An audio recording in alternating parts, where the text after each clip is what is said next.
अगर वो एग्जाम में क्वालिफाई हो गया लेकिन कुछ बैकलॉग पेपर है तो उसके लिए दिक्कत हैगा, राइट? हाँ, मतलब अगर बैकलॉग आप 7 अक्टूबर 2000 एग्जाम्पल है 26 तक आपका क्लियर हो जाता है तो you can take admission through JAM 2026।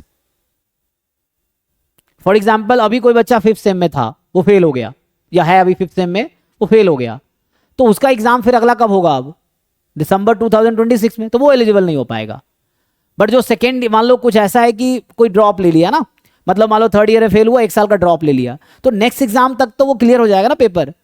So, अगर आपको जैम 2026 आपने क्वालिफाई किया, कोई पेपर बैक है, इफ यू गिव दैट, मतलब in return that you will submit your final marksheet passing degree certificate before 7th October 2026, then you can take admission, there is no problem. उसके बाद allowed नहीं होगा। समझ आ रहा आप लोगों को क्या कहना चाह रहा हूँ? तो इस तरह से है कि थोड़ा मतलब अक्टूबर तक का टाइम मिलेगा। इट्स नॉट लाइक कि आप है ना 3rd ईयर मतलब अभी जुलाई में फेल हो गए, जून में, और अभी जैम में एडमिशन, तो वो फेल में नहीं होगा। You have to produce your passing certificate of the BSc. अगर जुलाई में एडमिशन हो रहा है, if you are not able to produce at that time, कुछ डिले अक्टूबर तक, 7 अक्टूबर तक का डिले वो बर्दाश्त करेंगे, उसके बाद फिर आपका एडमिशन कैंसिल हो जाएगा। ये है। ये सर, अगर कोई 5th सेम में, अगर मान लीजिए अभी हम लोग 5th सेम चलेगा, अगर इसमें किसी में बैक आ गया तो इसको सर वो अगले अब 7th मतलब 7th में ही देगा, मतलब जो हमारे सेकेंड ईयर है, जब 1 साल बाद ही दे पाएगा वो, तो फिर क्या होगा सर? कोई दिक्कत नहीं है। बस जैसे मान इस लो बार अभी कोई मई में फेल हो गया था 4th सेम में ना, 4th सेम गया होगा, भी गया होगा, जी, तो मान लो अभी 4th तो सेमेस्टर में फिर कोई स्टार्ट फेल हो गया, तो उसका जी पेपर वो क्लियर करेगा 6th सेम में, 6 में। Yes sir. तो कोई दिक्कत नहीं है। 6th सेम तो उसका जुलाई 2026 में कंप्लीट हो जाएगा ना, जून में 2026 में। तो हमें लेकिन सर अगर हम लोग अभी होगा तो, जैसे अभी होगा सर, अभी तो अच्छा, हम अभी लोग दिसंबर में देंगे। 5th सेम चल रहा है, जी तो दिसंबर में फेल हो जी गए, तो ये क्लियर जी। अगला दिसंबर में होगा, यस तो सर। आप एलिजिबल, तो तो फिर आपका एडमिशन नहीं हो पाएगा। अच्छा सर। ये चीज़ है। मतलब आपको 7 अक्टूबर से पहले फाइनल डिग्री या सर्टिफिकेट आपके पास होने चाहिए टू सबमिट। इवन पहले है तो पहले दे दो, नहीं तो वो उतना अंडरटेकिंग के साथ वो कुछ दिन अलाउ करेंगे। Okay sir. सर जैसे कि ईडब्ल्यूएस सर्टिफिकेट है यहाँ यूपी में तो हिंदी में बनता है वो, अब इसका स्टेट का वो है क्या नाम है जैम वाला, वो है इंग्लिश में होता है, तो उसमें बनाना पड़ेगा।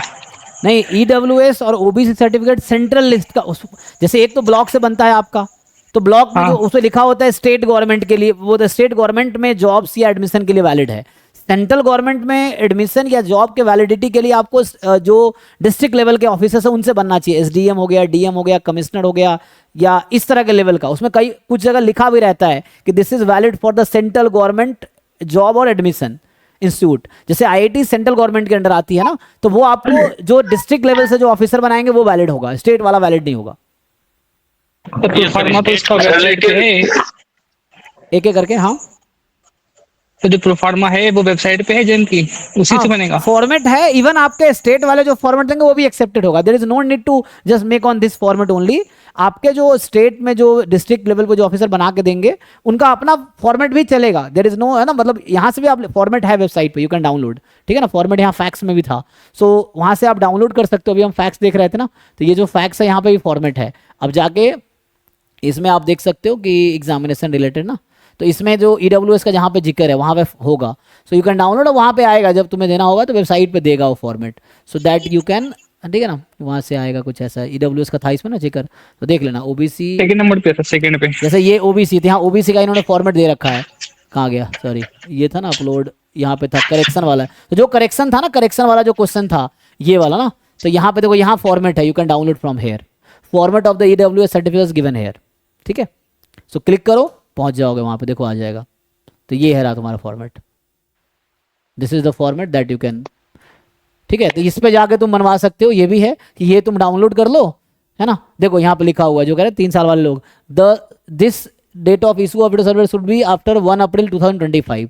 यही जब एडमिशन ले रहे होगे नेक्स्ट ईयर, तो वहाँ लिखा होगा कि this should be issued by April 1, 2026। जब तुम जुलाई 2026 में एडमिशन ले रहे होगे, बॉम्बे, कानपुर या जहाँ भी, तो वहाँ पे 2026 अप्रैल 1 के बाद का होना चाहिए। अभी के लिए आपको, तो आपको 2 बार बनवाना पड़ेगा, अभी भी और तब भी। अगर अभी अगर नहीं बनवाओगे तो जनरल में डाल देंगे वो, फिर बाद में चेंज नहीं कर पाओगे। ये है सर। ये जैसे अभी सर जो ओबीसी का सर सर एडमिशन जो लेते हैं सर वहाँ पे सर न्यू मांगते हैं, लेकिन सर हम अभी दिए थे, हमारा 3 साल तक स्कॉलरशिप मिलती है दिल्ली यूनिवर्सिटी से सर, तो अभी हम पुराना का ही यूज करते हैं, हमारा 3 साल हो गया है, मतलब 3 साल तक एलिजिबल रहता है सर, एलिजिबल रहता है, लेकिन जो एग्जाम होते हैं सर वो थोड़ा से न्यू मांगते हैं। हाँ, मेनली जब नई जगह जाते हो ना, नए जॉब है, नया एग्जाम है, जैसे मान लो मैं जॉब Yes, कर sir, रहा हूँ, correct, तो यही मुझे बात हर है। साल वहां नहीं देना है, एक बार मैंने दे दिया हो गया। अब अगर नई रिक्वायर, मान लो कहीं नई जगह जॉब करने जाऊंगा मैं, तो वहां फिर मुझे बनवा के नया देना पड़ेगा इस तरह से, यस सर। या नया एडमिशन कहीं पे लूंगा मैं तो उसके हिसाब से मुझे देना पड़ेगा। ठीक है, इस तरह से ओबीसी का जो पूछ रहे थे, ओबीसी का भी है यहाँ पे, है ना। ये आप देखो, यहाँ से ओबीसी सर्टिफिकेट आप डाउनलोड कर सकते हो। नहीं सर, मैं ये पूछ रहा था ना कि ओबीसी का ब्लॉक लेवल में भी बन जाता है, जैसे बिहार से हमारे यहाँ सेंट्रल लिस्ट, जो सेंट्रल लिस्ट में ओबीसी हाँ, सेंट्रल लिस्ट, लेवल पे बोला। हाँ सेंट्रल लिस्ट में आपका नाम होना चाहिए। एक तो सेंट्रल गवर्नमेंट की जो ओबीसी की लिस्ट है उसमें नाम होना चाहिए, और सेंट्रल गवर्नमेंट की जो अथॉरिटी है वो बना के देना चाहिए आपको सर्टिफिकेट। यस, हाँ, तो ब्लॉक में भी रेवेन्यू ऑफिसर के थ्रू बन जाता है। लेकिन आई थिंक ब्लॉक में अप्लाई करते फिर ऑनलाइन होता है, फिर डिस्ट्रिक्ट लेवल से उसमें लिखा होना चाहिए एसडीओ का या एसडीएम का या कमिश्नर का या डिस्ट्रिक्ट मजिस्ट्रेट का। रेवेन्यू ऑफिसर का लिखा है सर, रेवेन्यू ऑफिसर का सिग्नेचर आई है। थिंक रेवेन्यू ऑफिसर में भी तहसीलदार कुछ लेवल पे देखना पड़ेगा, उसमें लिखा है सेंट्रल गवर्नमेंट के लिए वैलिड, ऊपर लिखा है कुछ, हाँ हाँ हाँ, लिखा हुआ है। फिर ठीक है, वो वैलिड है ना। तो रेवेन्यू ऑफिसर को अगर वो दिया गया, क्या उड़ीसा से है? उड़ीसा में इस तरह का मैं देखा था कुछ सर्टिफिकेट। नहीं, मैं बिहार से हूँ सर, अच्छा, बिहार से। हैं तो वहां पे है, तो रेवेन्यू ऑफिसर को शायद राइट है, तो हो सकता है। तो उस तरह से यहाँ इस रीजन में जी सर। रेवेन्यू ऑफिसर वो चलेगा, अगर ऊपर लिखा है सेंट्रल गवर्नमेंट सर्विस के लिए या जॉब के लिए वैलिड है एडमिशन के लिए तो चलेगा। Okay sir. यस, सर इसमें लिखा होगा ना नीचे फॉर्मेट। अच्छा ठीक है, फिर तो चाहिए।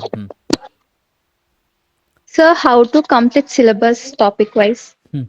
How to complete syllabus. अब तो 6 महीने बचे हैं, तो यू ट्राई टू सिलेबस, उसके लिए सिंपल तरीका पढ़ना पड़ेगा। तो जो जो कंटेंट है, या तो हमारा रिकॉर्डेड लेक्चर खरीद लो, उसमें पूरा हो जाएगा, लाइव करोगे उसमें भी हो जाएगा, नहीं तो किताबें उठाओ हर टॉपिक का, बैठ के पढ़ना शुरू करो तो कंप्लीट हो जाएगा, है ना। सो यू हैव टू, कोई शॉर्टकट तो है नहीं ना, यू हैव टू जस्ट, ऐसी कोई दवाई तो है नहीं खाएंगे सिलेबस कंप्लीट हो जाएगा, तो पढ़ना पड़ेगा बैठ के आपको। पढ़ने एक बार पढ़ने से नहीं होगा। बहुत सारे बच्चे डिप्रेस हो जाते हैं कि मैं पढ़ रही हूँ समझ नहीं आ रहा है, पढ़ रहा हूँ समझ नहीं आ रहा है। एक बार में नहीं समझ आएगा भाई, कोई चीज़ें एक बार में हो जाता फिर तो बस एक रात पढ़ने वाले बच्चे टॉप करते, ये सब है। आपको repeatedly you have to revise at least 4, 5, 6 time syllabus, फिर क्वेश्चंस भी उस लेवल के बहुत बार प्रैक्टिस करना होगा। लर्निंग प्रोसेस स्लो है, ऐसा नहीं कि एक दिन बैठ के पढ़ोगे सब हो जाएगा। So you just go through content syllabus, या तो रिकॉर्डेड लेक्चर ले लो, उसमें ढंग से पढ़ो, समझो, लिखो, क्वेश्चन सॉल्व करो जितना ज़्यादा हो सकता है, उससे कॉन्सेप्ट क्लियरिटी आएगी। किताबें उठाओ, किताबों से पढ़ो, है ना। सिलेबस मतलब या तो है ना, एक फायदा क्या होता है कोचिंग का, एक जगह सारा मटेरियल मिल जाता है कि रिकॉर्डेड में, या आपको पूरा मटेरियल एक जगह मिल जाएगा। प्रॉब्लम प्रैक्टिस करने के भी आपको ढूंढना नहीं पड़ेगा, वो दे देंगे तो वहाँ से मिल जाएगा। इस तरह से है। So you can follow books, अगर सेल्फ स्टडी कर रहे हो, अगर बैच में हो तो you can just recorded lecture ढंग से देखो, अगर रिकॉर्डेड में लाइव में हो लाइव में कंप्लीट कर लो, then you solve lot of questions. Exam निकालने के लिए प्रॉब्लम सॉल्विंग स्किल आपको अच्छा करना पड़ेगा, है ना। Just knowing theory definition it's not enough, उसके लिए प्रॉब्लम सॉल्विंग स्किल अच्छी होगी जब आप बहुत सारे क्वेश्चन सॉल्व करेंगे।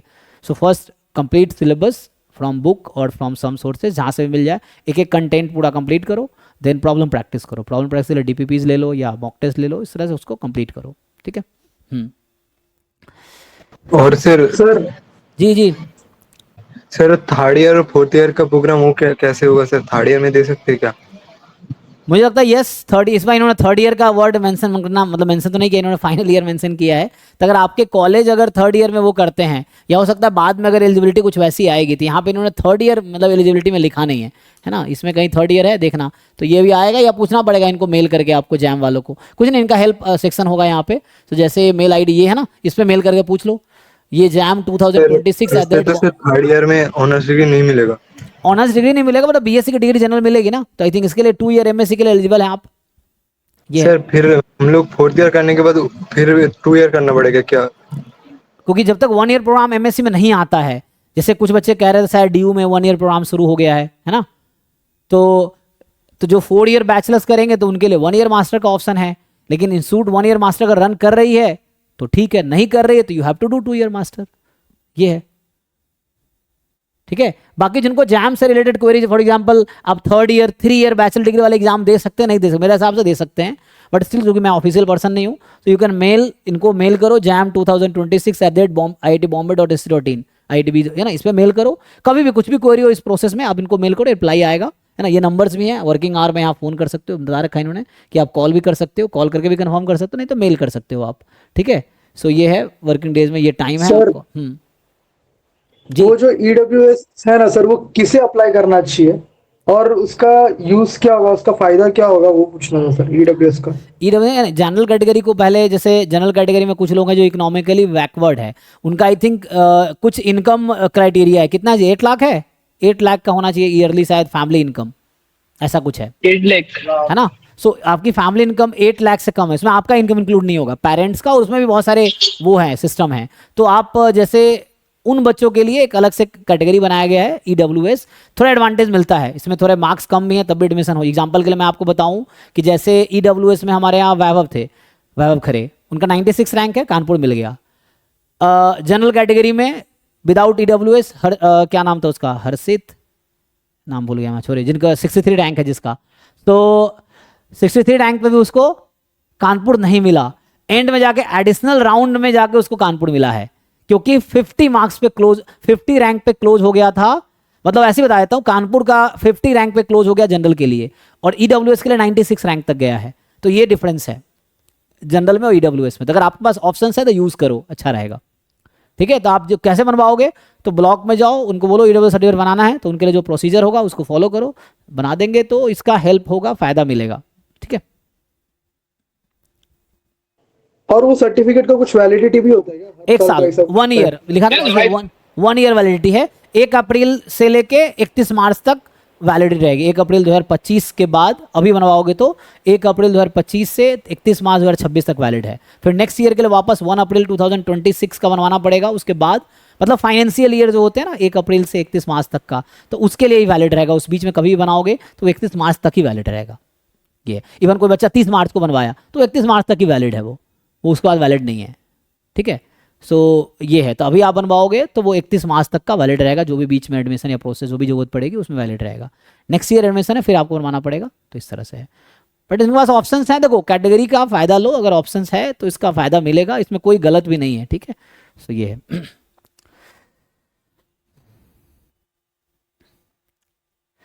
Are 2025 pass out student with backlog eligible for JAM. So अगर आपका बैकलॉग 2025 में पास आउट हुए हैं, मई 2025 में आप बैकलॉग हुआ, तो मई 2026 में क्लियर हो जाएगा, तो यस यू आर एलिजिबल, ठीक है।